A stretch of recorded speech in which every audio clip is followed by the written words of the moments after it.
This is Autoline Daily, the show dedicated to enthusiasts of the global automotive industry. Well, Volkswagen announced it's seeking damages against former chairman Martin Winterkorn and former Audi CEO Rupert Stadler for their roles in the company's diesel scandal. VW launched a years-long investigation into the emissions cheating and found that both Winterkorn and Stadler breached their duty of care, but it said it found no violations by other board members. The automaker admitted in 2015 that it installed illegal software in its diesel engines to pass U.S. emission tests. The company has paid $38 billion in fines, settlements, and fixes as a result of the scandal. But VW didn't say how much in damages it's seeking against the former executives. This was a huge black eye for the company and the main reason why it's now making an aggressive push into electric vehicles. News of Ford dropping the Mondeo from its European lineup a year from now is making headlines, but this should come as little surprise to Autoline Daily viewers.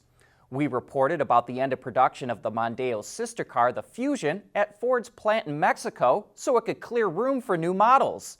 That facility now makes the Mustang Mach-E, Bronco Sport, and as we reported recently, it's gearing up for the new Maverick small pickup. It also used to make Ford's 2.5-liter hybrid engine, but that's being moved to Spain alongside existing engine manufacturing. The automaker revealed its, quote, first all-electric volume production passenger vehicle is coming out in 2023 as well. It's being made at a new Electrification center in Cologne, Germany, that it's sinking $1 billion into. And hey, what do you know? Volkswagen's in Germany. Ford already confirmed it's going to use VW's MEB platform for a future EV. We think it's very possible this could be that vehicle. A second vehicle for the German facility is also under consideration. And speaking of that VW-Ford tie-up, here's a design sketch for the new Amarok pickup, which is said to be based on the next-gen Ford Ranger. As you can see, VW is going for a rugged look with big, blocky fenders and a bold grille. It seems like development still has a long way to go before the truck comes out, but we'll have those details when they do come out. But that Amarok will never come to the U.S. market, and here's why. On Autoline After Hours yesterday, Heinz Schaeffler, the Senior Vice President for Marketing and Strategy at Volkswagen of America, strongly hinted that they're looking at a full-size electric pickup. Take a look at that. A new battery electric platform does open new doors for us, and it does kind of level maybe the playing field to a certain degree, and does give us potentially the opportunity to either bring some sort of a small mid-sized pickup or maybe something even a little bit larger. I think we're very aware that the US market is big on mid-sized SUVs too. You know, we've entered with Atlas and Crossport, so it wouldn't be it wouldn't be remiss to potentially at some stage think about something larger on the BEV platform too. And if we do build a large SUV on the BEV platform, maybe a large pickup might potentially also make sense. That show with Hein has a lot of great insight into VW's thinking, and you heard it here first. VW is looking at making a full-size electric pickup.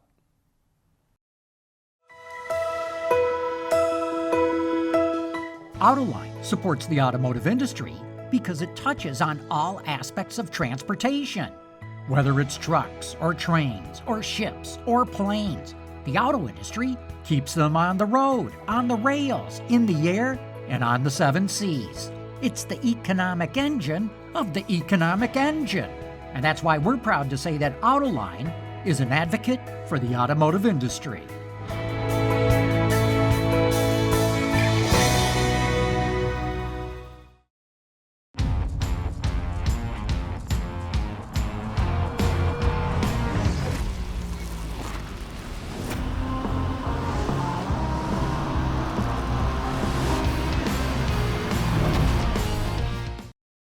We want to know what drives your testing. OTA, connected car, diagnostics, remote testing. Intrepid Control Systems is here to help you work from anywhere. Intrepid Control Systems, driven by your data. General Motors is adding 2 new board members, and they're interesting additions. In fact, you may have even heard of them before. Meg Whitman was the former head of the Hewlett-Packard Enterprise, And Mark Tatum is the COO of the NBA. That gives GM 13 board members, 7 of whom are women, which is far and away the highest percentage of women in the global automotive industry. The Autoline stock index closed at 4,880, up 93 points yesterday, which is a 2% increase. Automotive retailers led the gain, dragged down slightly by EV battery suppliers. You know, a number of you have wondered which stocks are part of our index. There are over 80 of them, and we have the complete list in today's transcript. Automakers in the U.S. market will post their sales for March a week from today, and the numbers are going to look spectacular. Ward's Intelligence predicts sales will hit nearly 1.5 million vehicles, up 43% from a year ago. But of course, you have to remember that a year ago, large parts of the country were going into lockdown and sales took a nosedive. Even so, Ward says the SAAR will come in at 16.5 million, which is a decent number.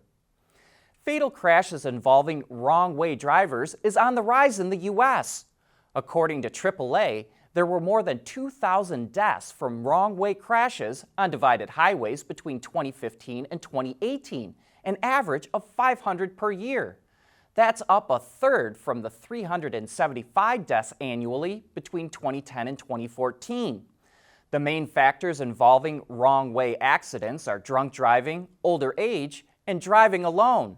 To help prevent these crashes, AAA recommends that alcohol ignition interlocks be installed in cars, more sobriety checkpoints, driver refresher courses for older adults, and more warning signs and signals.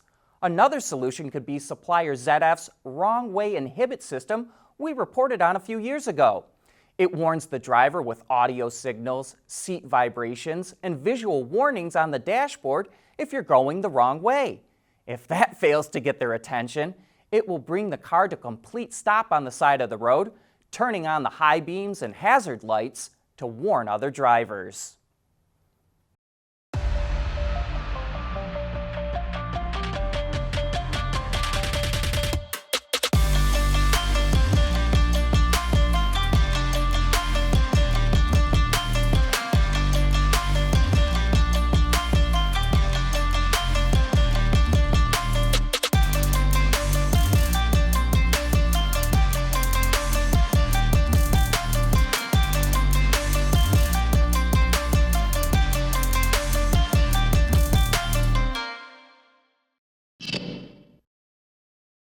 Traditional automotive supplier Schaeffler is making the transition to electrification and is now helping commercial operators meet future emission standards. It just won 2 major contracts, the first of which will see it supply an unnamed company with its electric motor in 2023. The 800-volt unit is meant to be used in pairs and generates output of 180 kilowatts and 950 newton meters of torque. The other contract is for a hybrid unit that goes between the engine and transmission that recovers braking energy, which is used to power onboard systems like the one that controls the exhaust gas aftertreatment. Production of that kicks off in 2024. According to a real-world driving test, Edmunds says some Teslas failed to hit their EPA range estimates. That includes a 2020 Model 3 Standard Range Plus, 2020 Model Y Performance, and 2018 Model 3 Performance.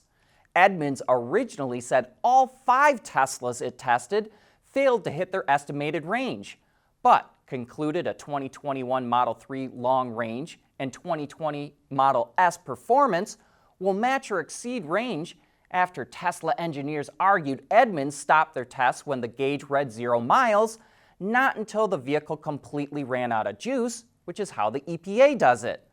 Like any gas or diesel-powered vehicle, EVs have a safety buffer that allows them to be driven even after there's 0 miles of indicated range. Seems like Tesla has a larger buffer than other automakers. But to us, this just proves that automakers and consumers need to provide and seek out more EV education. I would be a little bummed to know my Tesla couldn't hit its estimated range, but wouldn't really care all that much either.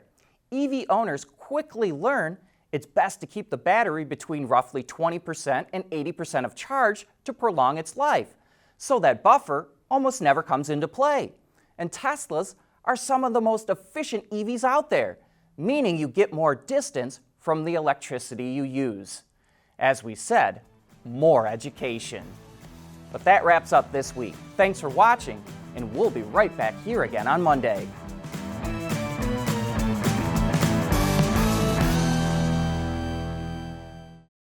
Autoline Daily is brought to you by Bridgestone, solutions for your journey. Intrepid Control Systems, over-the-air engineering, boost your game.